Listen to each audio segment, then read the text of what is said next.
નમસ્કાર વિદ્યાર્થી મિત્રો. હવે આપણે ધોરણ 9 ચિત્તા સ્ટીયર્સમાં આજે લિથામાં જોઈશું. આજે ગ્રામરનો લેક્ચર નથી. ચોથો પેરેગ્રાફ આ રીતના છે. He decided to catch a young cub. He એટલે તેણે એટલે જે ઓલો એડી હન્ટર હતો, શિકારી હતો એની વાત છે. ડિસાઇડેડ એટલે નક્કી કર્યું. ટુ કેચ એટલે પકડવાનું. અ યંગ કબ એટલે યુવાન બચ્ચાને. And train it to hurt for him, અને તેને તાલીમ આપવાની. જે ઓલો ચિત્તા હતા, ચિત્તાના બે બચ્ચા હતા, એને પકડવાનું નક્કી કર્યું. અને ટ્રેન એને તાલીમ આપવાની. ટુ હન્ટ ફોર હિમ, તેના માટે શિકાર લઈ આવે એવું. ધેન આઈ શેલ ઓનલી સે, ત્યારબાદ મારે ખાલી માત્ર એટલું જ કહેવાનું રહેશે. ઓ માય ડિયર, અરે મારા વહાલા. Go and kill a deer for me. જા એન્ડ કિલ એટલે મારીને આવ. અ ડિયર એટલે હરણને. ફોર મી એટલે મારા માટે. My life will be very very comfortable then. ત્યારબાદ મારી જિંદગી જે છે એ વેરી વેરી ખૂબ જ કમ્ફર્ટેબલ એટલે અનુકૂળ થઈ જશે. હી વોઝ ક્વાઇટ પ્લીઝડ, તે ખૂબ જ પ્લીઝડ એટલે ખુશ થઈ ગયો હતો. વિથ હિઝ ઓન આઈડિયા, પોતાના વિચારોથી. હી decided two follow the cubs and steel one, તેને નક્કી કર્યું. ફોલો એટલે અનુસરવું, કબ્સ એટલે બચ્ચાને, એન્ડ સ્ટીલ વન અને તેને એકને ચોરી લેવું. બરોબર, આગળ જોઈએ છીએ. પહેલો પ્રશ્ન જોજો. Why did Eddie think of catching a cheetah cub. ચિત્તાના બચ્ચાને કેચિંગ પકડવાનું શા માટે વિચાર્યું? શું કામ વિચાર્યું ભાઈ? એ આપણને પેરેગ્રાફમાં કીધું. બરોબર છે કે પોતાને કમ્ફર્ટેબલ રહીએ એટલા માટે, પોતાને અનુકૂળતા રહીએ એટલા માટે. બરોબર છે, તો લખવાનું he wanted to comfortable his life. તે તેની જિંદગીને અનુકૂળ બનાવવા માંગતો હતો, બહુ કમ્ફર્ટેબલ બનાવવા માંગતો હતો. What did Eddie decided to do. એડીએ શું વિચાર્યું, શું કરવાનું વિચાર્યું? તો લખવાનું Eddie decided to catch a cub and train એટલે તાલીમ આપવાની. ટ્રેન ઇટ ટુ હન્ટ એટલે શિકાર કરવો. ફોર હિમ, તેના માટે. બરોબર, ઓકે. ચલો જોજો એના પછી. Why was Eddie pleased with his idea. શા માટે એડી જે છે એ ખુશ થઈ ગયો હતો તેના વિચારોથી? બરોબર છે, જોઈએ છીએ આગળ કે શું કામ પ્લીઝડ થઈ ગયો હતો.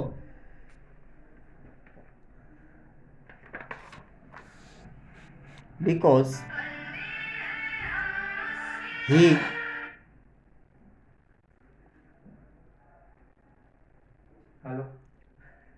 ordered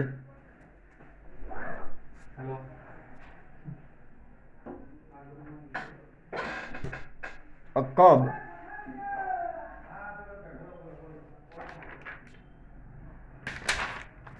go and kill a deer for him, and his life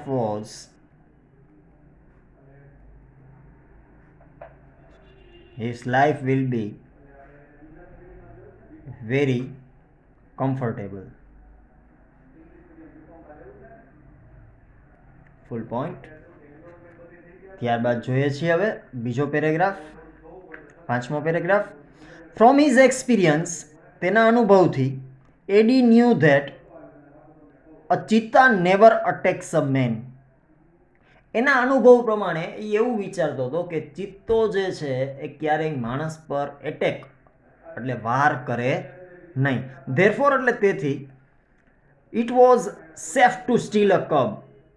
safe એટલે ખૂબ જ સલામત રહેશે. સ્ટીલ એટલે ચોરવું, અ કબ એટલે ચિત્તાના બચ્ચાને.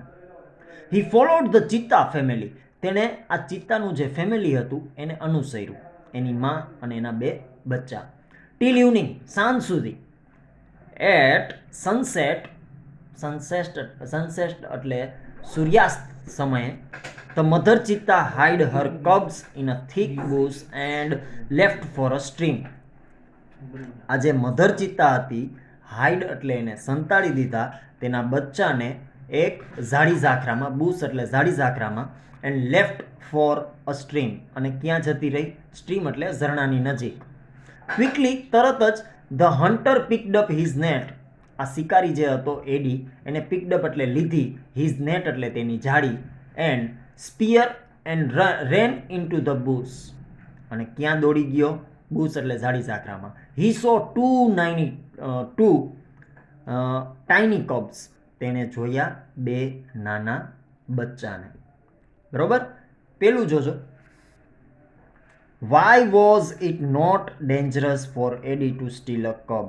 શા માટે ભયાનક નહોતું આ બચ્ચાને ચોરવાનું? શું કામ? કેમ કે એડી ન્યૂ ધેટ, એડી એવું વિચારતો હતો,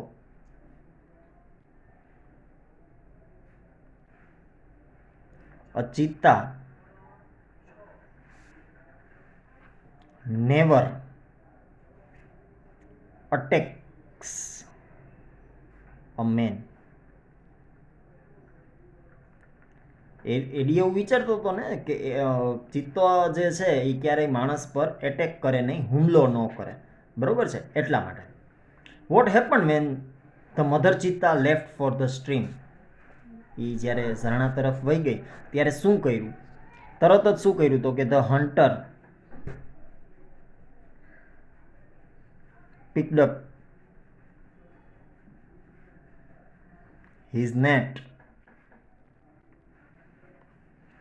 and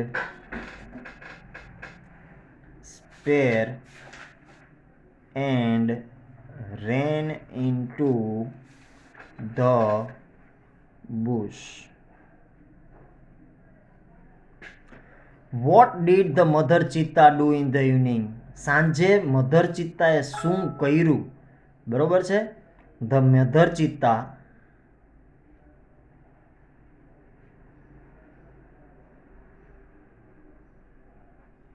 hide her cubs in a thick bush. ઝાડી ઝાખરામાં એને સંતાડી દીધા હતા બંને બચ્ચાને. બરોબર છે? ત્યારબાદ આપણે પેરેગ્રાફ જોશું. He saw two tiny cubs. તેણે જોયા 2 નાના બચ્ચાને. They looked at him. તેઓએ તેની સામે જોયું. With their bright eyes. ચળકતી આંખો દ્વારા એમની સામે જોયું. There were too young to run away. એડિંગ threw the net over.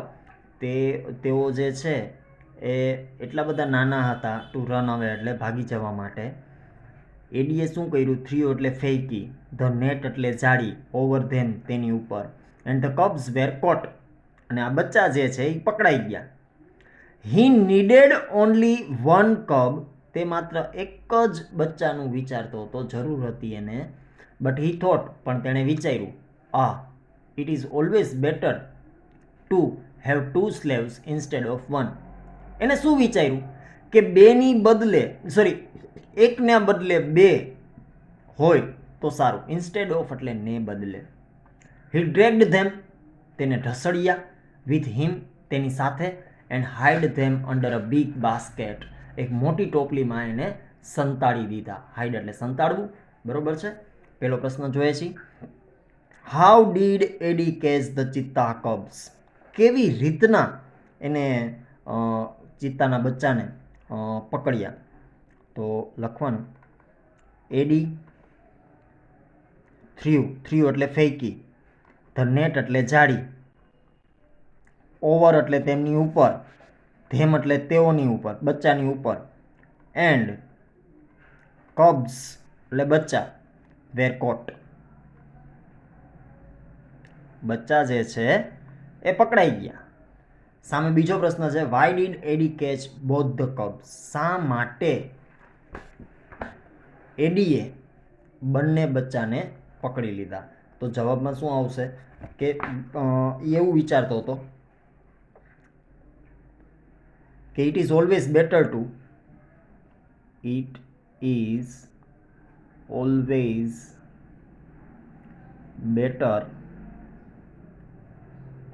Two have two slaves instead of છેલ્લેથી બીજી લીટીમાં લખેલું છે instead of one.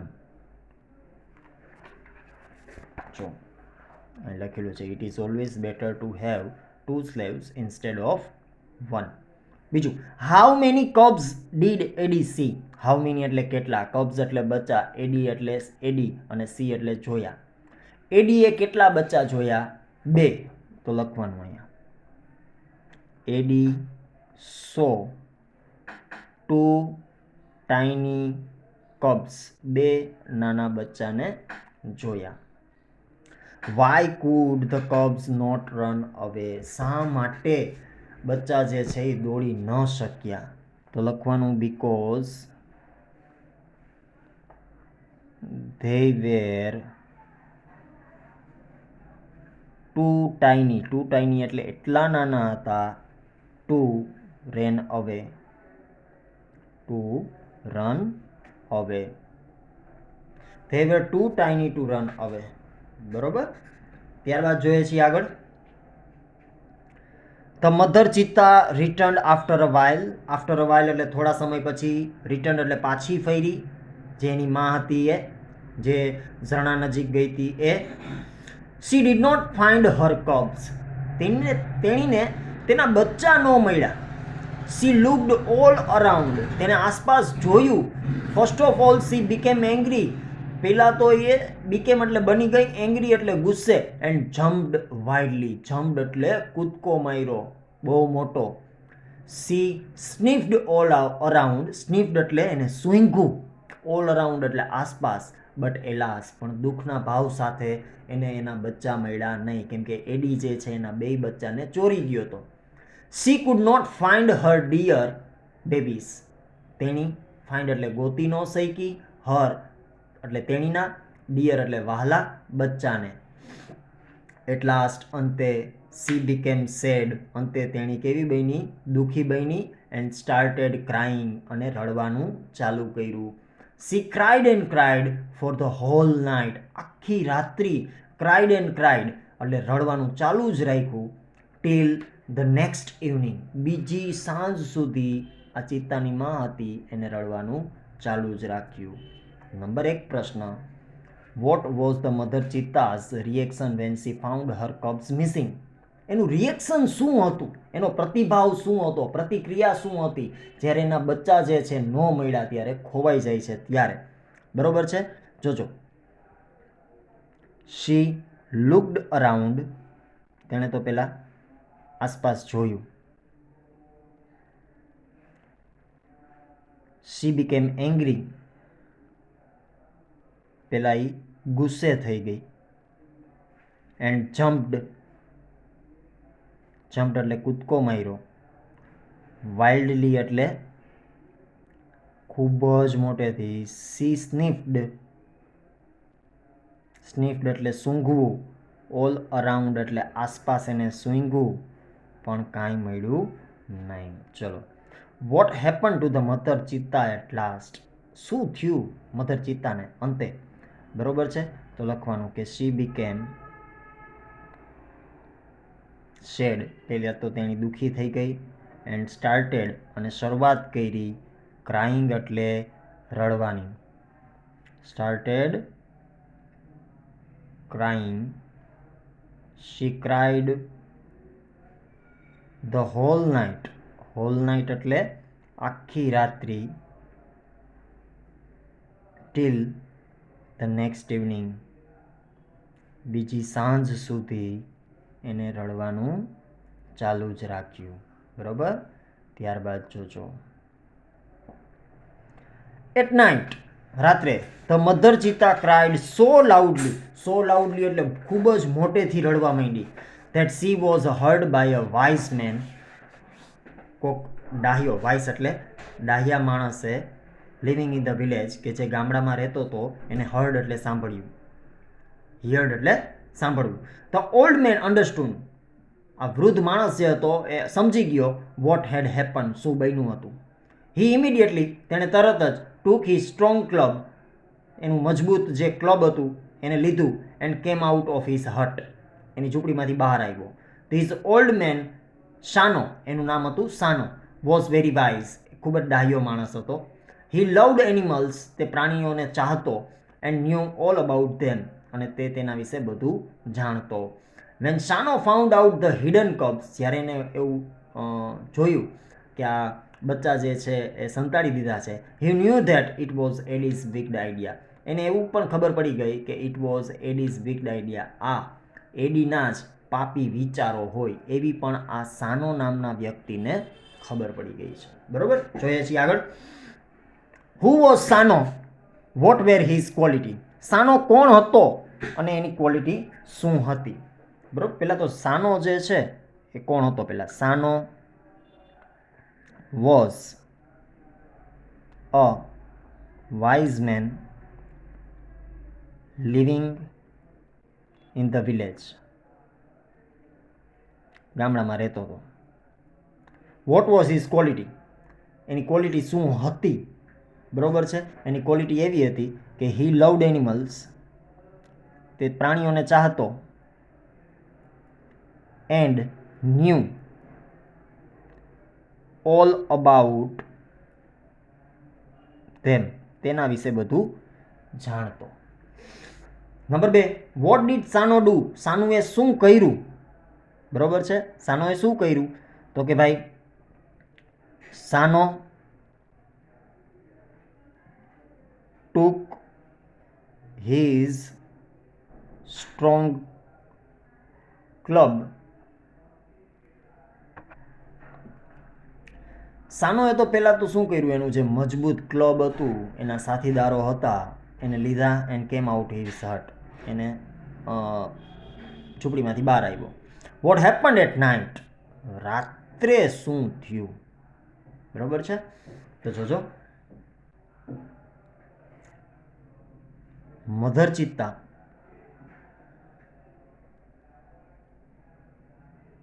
cried so loudly that she was heard by a wise man living in the village. Ready. Okay. Number 4 પાછળ છે, જોઈએ છીએ આપણે. What did Sano know when he found out the cubs, જ્યારે એને બચ્ચા ન મળ્યા ત્યારે એને શું ખબર પડી. તો લખજો, છેલ્લી લીટીમાં આપેલું છે, જોજો. He knew that it was Eddie's big idea. Sano knew that it was Eddie's wicked idea. Ready. Okay. તો પેજ નંબર 6 અને પેજ નંબર 7 અને પેજ નંબર 8નો એક પ્રશ્ન અને જવાબ બંને હોમવર્કમાં લખવાના છે. ફરીથી કહું છું, પેજ નંબર 6, પેજ નંબર 7ના જેટલા પ્રશ્ન જવાબ છે એ બધા જ રફ નોટમાં લખવાના રહેશે, અને પેજ નંબર 8 ઉપર એક પ્રશ્ન આપેલો છે. બરોબર છે. આભાર.